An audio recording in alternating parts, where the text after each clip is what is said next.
안녕하십니까. 어제까지 로마서 강의 모두 마치고 오늘은 우리 신학생들은 말할 거 없고요. 목회자들 또는 신자들까지도 도움이 되는 기독교의 아주 중요한 진리를 뽑아서 말씀을 선포하고자 합니다. 이건 매우 중요한 것이고 신학적으로나 신앙으로 봤을 때에도 반드시 여러분들은 익숙하게 잘 여러분 것으로 소화시키기 바랍니다. 매우 중요합니다.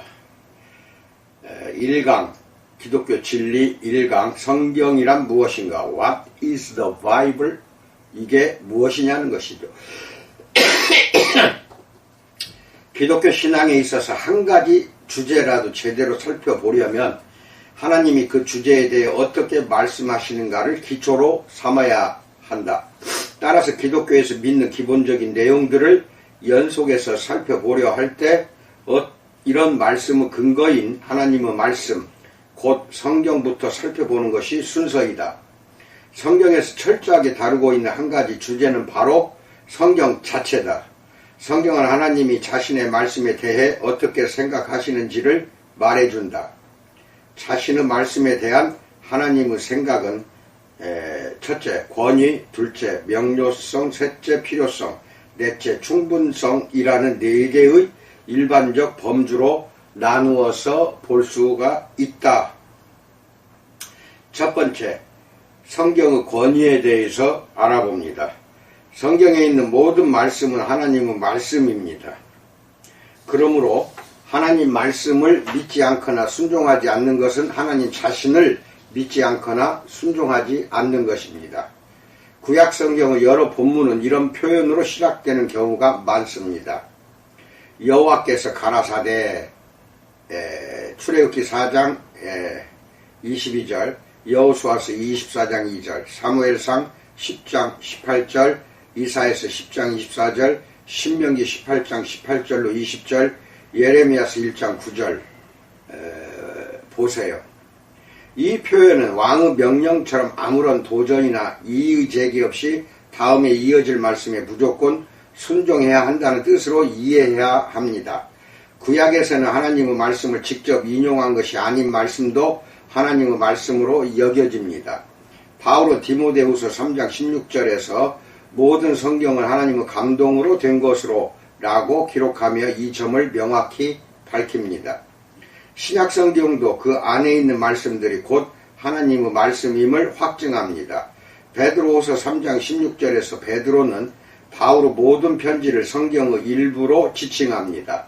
이 말은 베드로와 초대 교회가 바울의 글을 구약성경과 똑같은 범주로 생각했음을 의미합니다.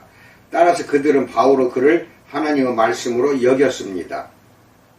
더구나 바울은 디모데전서 5장 18절에서 성경이 다음 두 가지를 말하고 있다고 기록했습니다. 곡식을 밟아 떠는 소의 입에 망을 씌우지 말라. 일꾼이 그 싹을 받는 것이 마땅하다. 여기서 소를 언급한 첫 인용구는 구약의 신명기 25장 4절에서 나온 말씀이고, 두 번째 말씀은 신약의 누가복음 10장 7절에서 인용한 것입니다.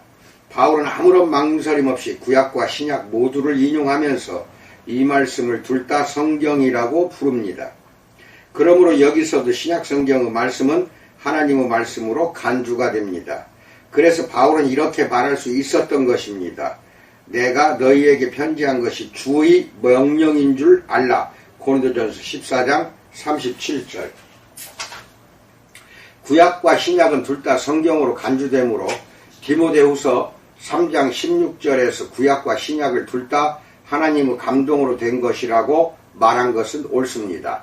예수님이 제자들에게 말씀하신 모든 것을 성령이 제자들에게 생각나게 하시리라는 예수님의 약속을 생각해 보면 요한복음 14장 26절, 이는 당연한 말입니다. 마태복음, 요한복음, 베드로 전후서 등과 같은 책들이 쓰여질 때 제자들은 성령께 감동을 받아 말씀을 기록했던 것입니다. 성경의 실제 말씀들은 여러 모양, 히브리서 1장 1절로 쓰여졌다고 성경은 말합니다.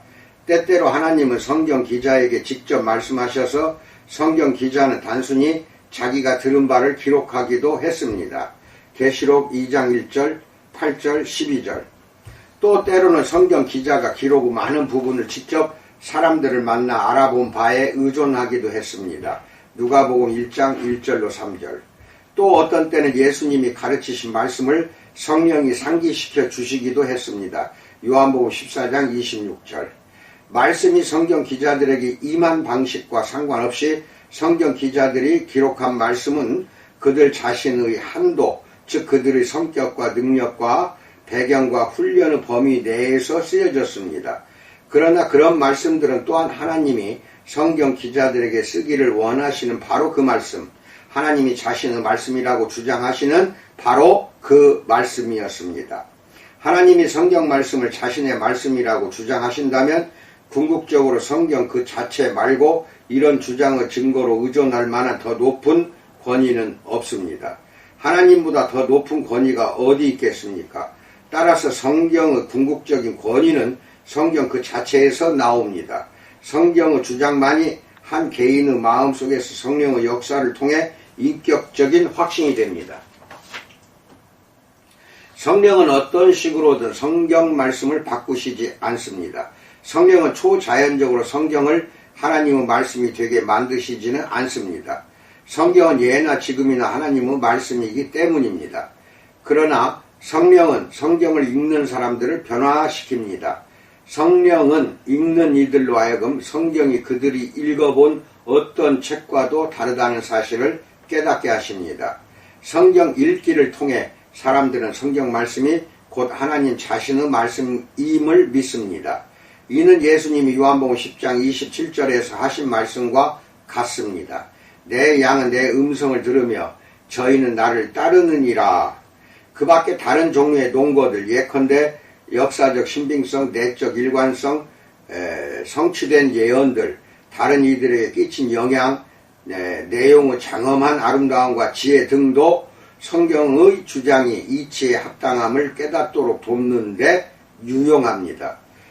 하나님의 말씀이 성경은 단순히 맞는 말 정도가 아니라 진리 그 자체입니다. 요한복음 17장 17절. 말씀은 모든 진리라고 일컫는 것들을 검증할 수 있는 최종적인 척도입니다. 그러므로 성경과 일치하는 것은 참이고 성경과 일치하지 않는 것은 참이 아닙니다. 새로운 과학적 사실이나 역사적 사실은 성경에 대한 우리의 해석을 재검토하게 만들 수는 있지만 결코 직접적으로 성경과 모순되지는 않습니다. 성경이 진리라고 해서 꼭 성경의 모든 사건 기록이 세부적으로 한치의 오차도 없이 과학적이어야 할 필요는 없습니다. 성경에서 기록하는 모든 내용이 참이지만 말입니다.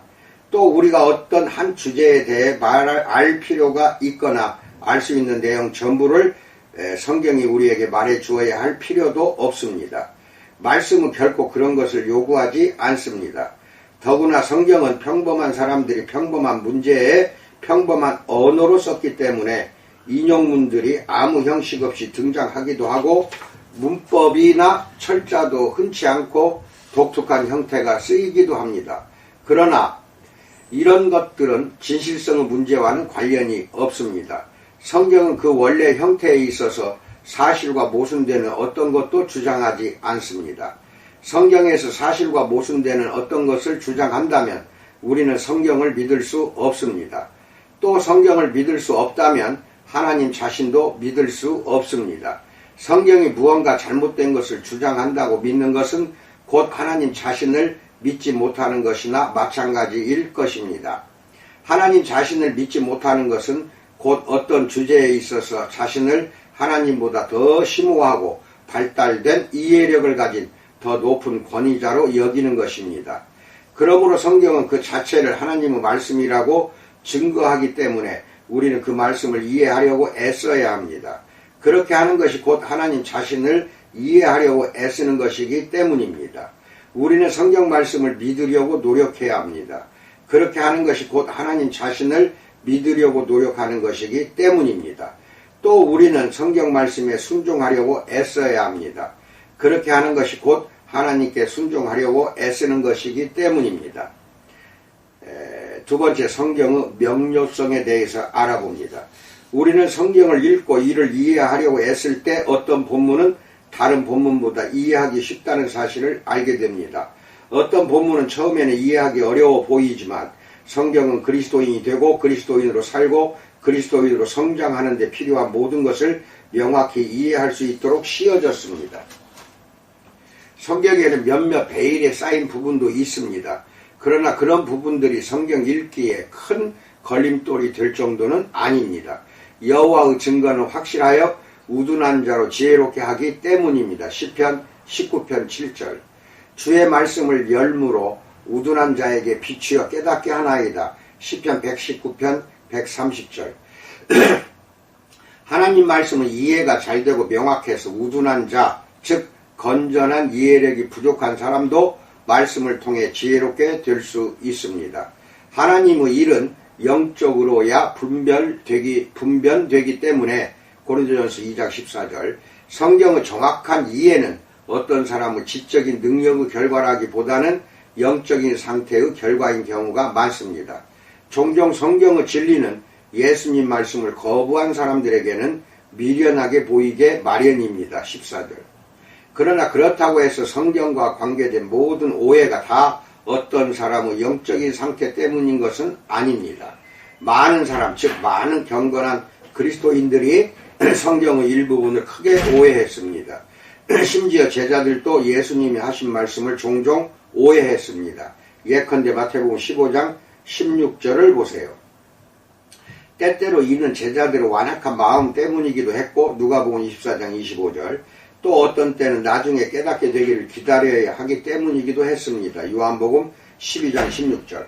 또한 초대교회 구성원들끼리도 성경 말씀의 의미에 대해 늘 동의만 한 것은 아니었습니다. 이런 예로 사도행전 15장과 갈라디아서 2장 11절로 15절을 보세요. 어떤 성경 본문의 타당한 해석에 대해 각 사람의 견해가 다르다면 문제는 성경에 있는 것이 아닙니다. 하나님은 이해될 수 있도록 성경의 구조를 정하셨기 때문입니다. 오히려 문제는 우리에게 있습니다. 때때로 우리는 자신의 모자람 때문에 성경이 구체적으로 무엇을 가르치는지 제대로 이해하지 못합니다. 그렇더라도 우리는 기도하는 마음으로 성경을 읽으며 하나님이 당신의 말씀의 진리를 우리에게 계시해 주시기를 구해야 합니다. 세 번째, 성경의 필요성에 대해서 알아봅니다. 그리스도인이 되고 그리스도인으로 살며 그리스도인으로 성장하는 데 필요한 모든 것이 성경에 분명히 제시되어 있다는 사실만 참인 것은 아닙니다. 성경 없이는 우리가 이런 것들을 알 수 없다는 사실도 참입니다.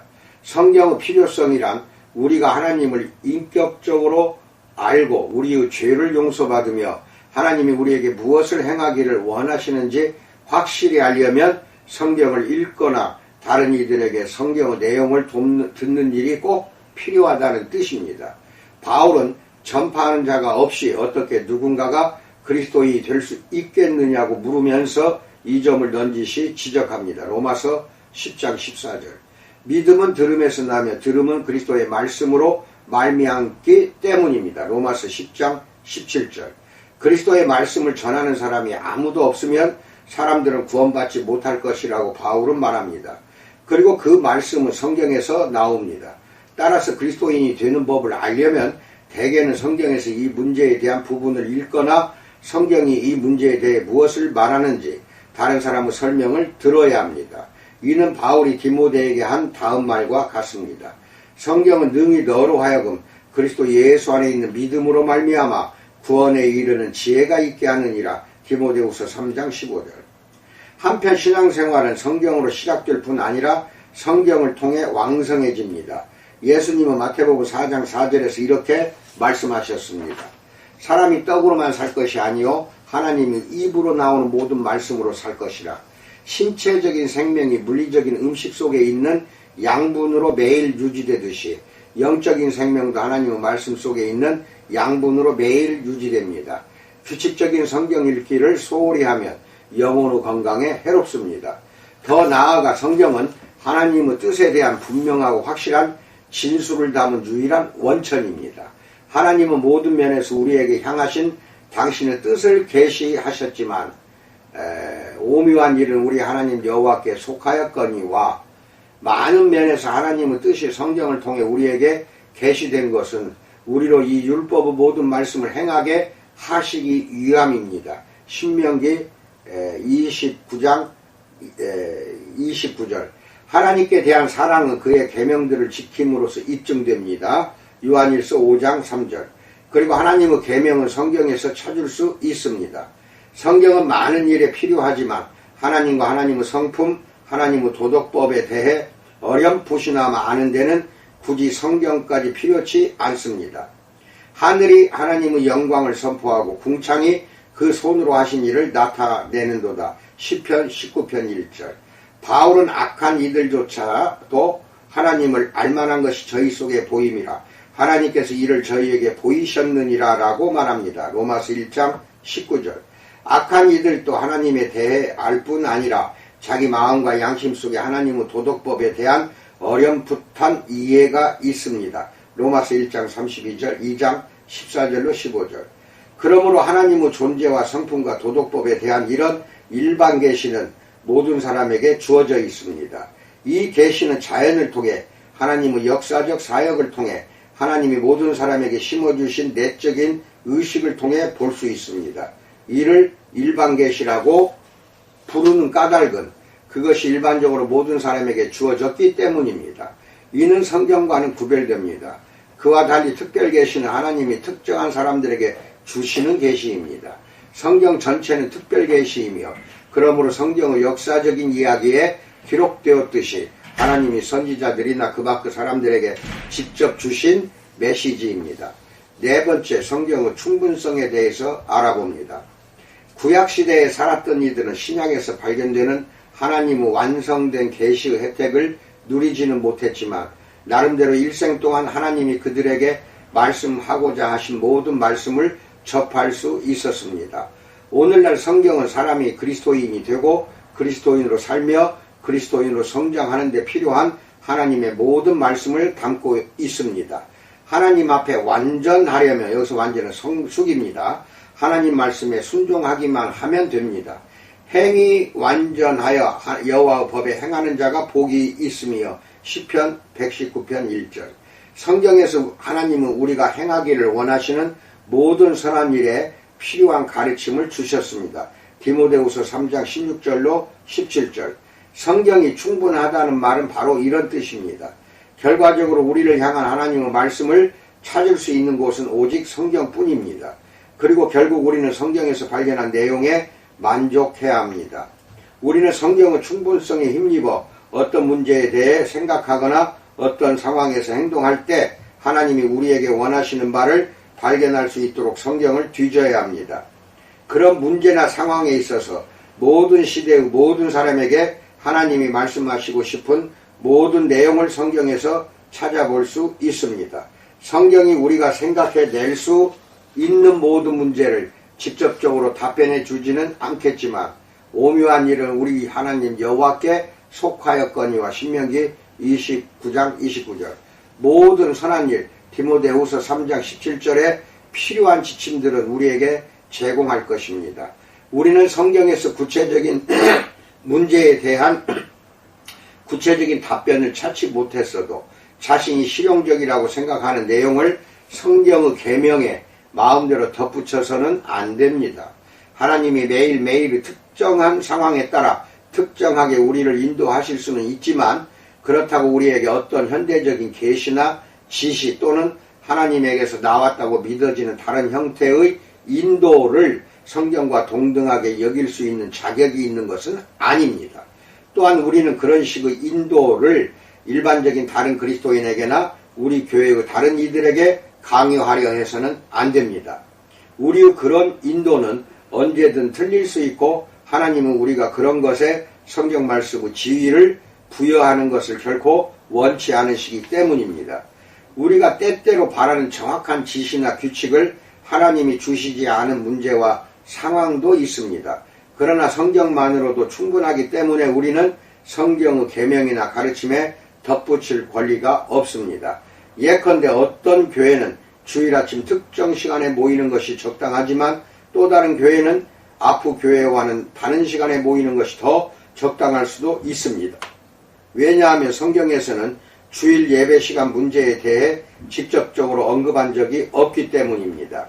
어떤 교회가 다른 교회에 특정 시간에 모여야 한다고 말한다면 그 교회는 죄를 저지르는 동시에 성경의 충분성에 대한 믿음을 보여주지 못하는 셈이 될 것입니다. 마찬가지로 신앙생활에 있어서 성경의 충분성은 성경에서 명시적으로나 암시적으로 금지하고 있지 않은 것은 죄가 아님을 가르쳐줍니다. 따라서 우리는 성경에서 정확하게 지적하고 있다고 여겨지지 않는 내용을 금지사항에 추가해서는 안 됩니다. 예컨대 때때로 기독교인에게는 카페인 음료를 마시거나 영화관에 가거나 우상에게 바쳐진 고기를 먹는 일, 고린도전서 8장에서 10장까지 이것이 부적절한 상황도 있을 수 있습니다. 그러나 모든 시대의 모든 기독교인에게 이런 행동을 금지하는 어떤 특별한 가르침이나 성경의 일반적인 원리가 있는 것은 아니므로 이런 행동들이 그 자체로 죄악된 것은 아닙니다. 그러므로 교리적, 윤리적, 도덕적 가르침과 신앙에 있어서 우리는 하나님의 성경이 우리에게 말씀하시는 바에 만족해야 합니다. 하나님은 정확히 당신의 지식에 비추어 우리에게 옳은 것을 계시하셨습니다. 교회와 종파를 나누는 많은 차이점은 성경에서 별로 중요하게 다루지 않는 문제들입니다. 교회 운영의 적절한 형태, 성만찬에서 그리스도의 임재가 갖는 정확한 성격, 또는 그리스도의 재림을 전후한 사건들의 정확한 성격과 순서 같은 문제들에 대한 여러 다양한 결론은 직접적인 성경적 진술에서 나왔다기보다는 전문적인 추론에서 나온 것입니다. 그러므로 우리는 성경보다 이런 문제들을 더 중요시하는 데 있어서는 더 겸손하게 신중한 태도를 보여야 합니다. 이상입니다. 그리고 과제를 제출합니다. 복음과 적용을 위한 문제 3가지를 드립니다. 1. 성경을 우리 믿음의 기초로 삼는 일이 왜 중요합니까? 2. 성경은 우리가 제기하는 모든 문제에 결정적인 답을 줄까요? 그렇다면 혹은 그렇지 않다면 그 이유는 무엇입니까? 3. 성경에서 분명히 말하고 있는 문제는 무엇입니까? 성경에서 분명히 말하고 있지 않은 문제는 무엇입니까? 이 사실이 여러분이 생각하는 이런 문제들의 중요성에 어떤 영향을 미칩니까? 3가지를 문제로 드렸습니다. 문제와 답을 별도 용지에다가 일단은 잘 찾아서 본문 안에 방금 내용 중에 찾아가지고 답을 달아서 제출하라고 할 때 한꺼번에 제출합니다. 첫 번째 과제가 오늘 나간 것입니다. 내일 또 나갑니다. 그렇게 해서 이것은 여러분 성적에 첨가가 되는 겁니다. 그리고 이것은 학장한테 제출하는 게 아니라 나한테 직접 내 메일로 제출하시기 바랍니다. 그렇게 하시고 좀 고되고 힘들어도 과제는 반드시 여러분을 성장시키는데 중요한 수단이 되는 것이오니 반드시 열심을 가지고 과제를 제출해 주시기 바랍니다. 늘 우리 주님의 은혜 속에서 복된 나날이 되기를 축원드립니다. 감사합니다.